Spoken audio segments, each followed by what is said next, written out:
It is the beginning of December, which usually sees a remarkable upturn in the volume of human and vehicular traffic out there, but many Nigerians are out and about in urban centers. But it's the peak of the traditional Christmas season travel.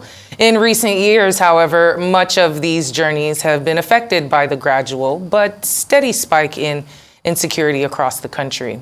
Armed robbery and other forms of attacks on long-distance travelers usually become the norm rather than the exception at these times.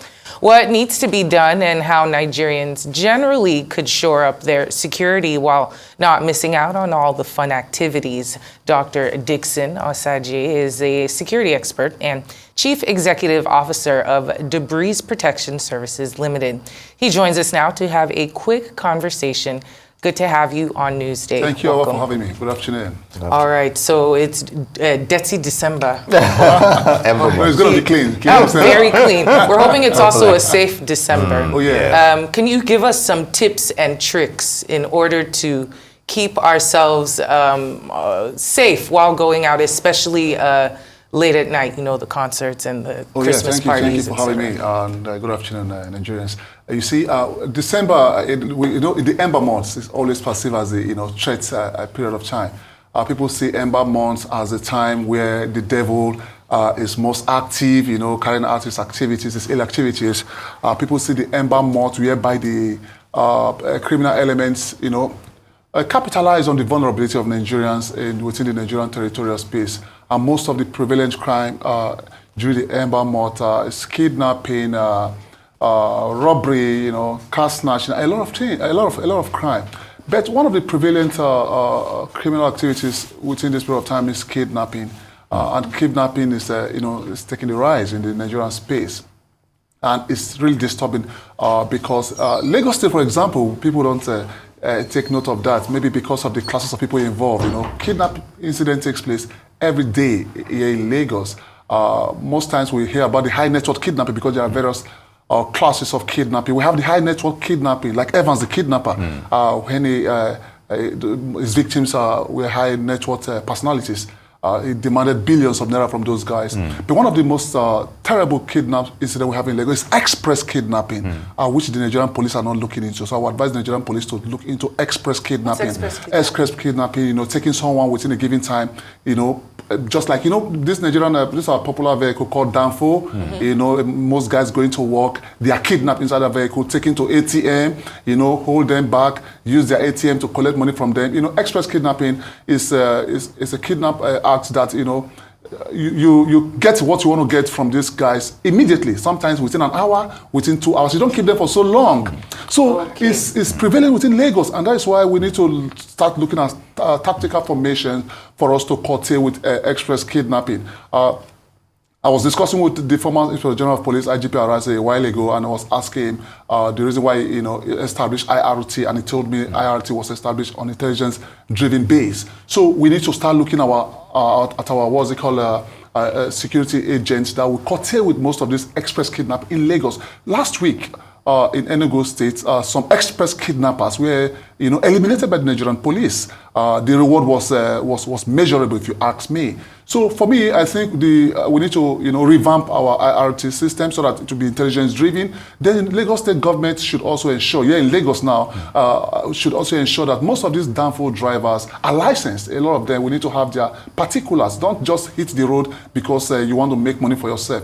In other parts of the world, for you to engage in public transportation system, you need to be well vetted because human lives matters here. So we need to start looking at how we're going to curtail express kidnapping, like I rightly said. Dixon, if I may come in here, I'm glad you mentioned the use, the word net worth, high net worth individuals. Yeah. Now, recently, not too long ago, some kidnappers operating in Lagos claimed they have shifted base from the east because the volume of revelers traveling home for this festive season has reduced recently with fewer people going back because of the activities, kidnapping people on the expressway and what have you. So what is the implication of such scenario? And I'm going to give you a specific area as the Agor Palace area where you have a high concentration of Eastern Nigerians. Okay. There was an incident not too long ago, several incidents involving high net worth individuals being kidnapped in that region. And what some of them are actually saying is like, okay, fine. Since you wouldn't come home, we might as well bring the franchise here to you in Lagos. And that's, it's unfortunate, but that's what's happening. And people are afraid. Some who every season, Yam Festival or what have you in the East, Christmas seasons, they go home. But now, I even have neighbors who, they're too reluctant to go back to the East. What about you? Are you not traveling? I'm not traveling. I'll be working. All right. You see, that's where situational crime prevention comes to play. It is a terrible situation. Policing system is systematic. It's not just generic. It's systematic because if you want to go into crime prevention, you need to attack crime as it comes. So in such situation, you need to adopt what we call situational crime prevention strategy. You see, the risk implication in kidnapping is very slim, in the sense that most of these guys just have to carry out surveillance against you, on you, say, and having gathered surveillance on you, they now strike, because without knowing about you, nobody get information about you. And that's why sometimes I usually advise my clients, the internet is a beautiful place, but it's a threat market. A threat market says that most especially our ladies, with respect to them, getting a new iPhone, hey, I just got a new iPhone from my boyfriend. I just bought a new iPhone, I'm hardworking. You don't need to tell the world your source of income. You don't need to expose yourself to criminal elements. I will tell you that one general, Cynthia, the only daughter of a military general, her killer met her on Facebook. Some other criminal elements meet their targets on Facebook. That's where they go to source for information. The media is under the classes of open source intelligence, because you go into the media, you get your source of information, and you make use of it. So, like the scenario you just drafted is a disturbing one. What these guys need to also do is to check themselves as well. Regrettably, some years ago, the first Nigerian female pilot, Captain Adiza, you know about the story, was killed in her own house by her domestic pilot. She just flew in from Germany and getting back home in Bodilon, she was killed. Why was she killed? She was killed because her domestic, if you are running from the guys on the street or the kidnapped guys in the market, in the kidnap market, what about your domestic staff? A lot of things needs to be done as well. A man was kidnapped last year. His PA sold his information to the criminals, and they gave him 10%. That is 24 million naira. When this kidnapper was arrested, he said the PA to this high network personality gave him information. So that's where information management comes to play. That's where you need to reduce the risk, because in situational crime prevention, you need to reduce the reward to criminals. You also need to increase the criminal risk. Criminal effort.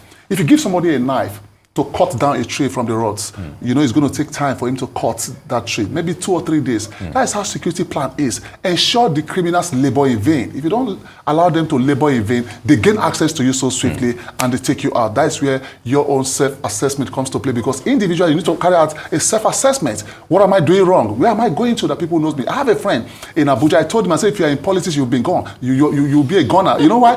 A particular sport, he has been going to that particular sport for more than 11 years.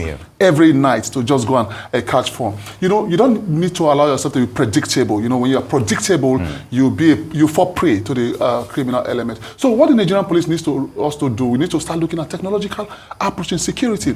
It surprises me that Lagos, we say is a commercial center of Nigeria, whatever the case may be. I'm still amazed the reason why we don't have technological application in the area of security management. Because if you look into technological application, it's what we call psychological deterrence, because criminals don't like to be watched. If criminals know so well that we have cameras in all the street of Agor Palace. We have cameras in Victoria Island. We have cameras in Ikoyi. We have cameras in on the mainland. No criminal wants to be watched, and that is where we need to start deploying cameras, surveillance cameras on our roads. I don't know why we're not doing that. Well, maybe it's because we don't have that great of electricity supply. We have a lot of other issues. But you make sense. You have to make them labor in vain and put a couple of barriers between yourself and them. Dickson, we could talk for the entire day about how to keep ourselves safe, but we have to go. Thank you so much for your time this afternoon and for all of your insights as well. Thank you for having me. Thank you.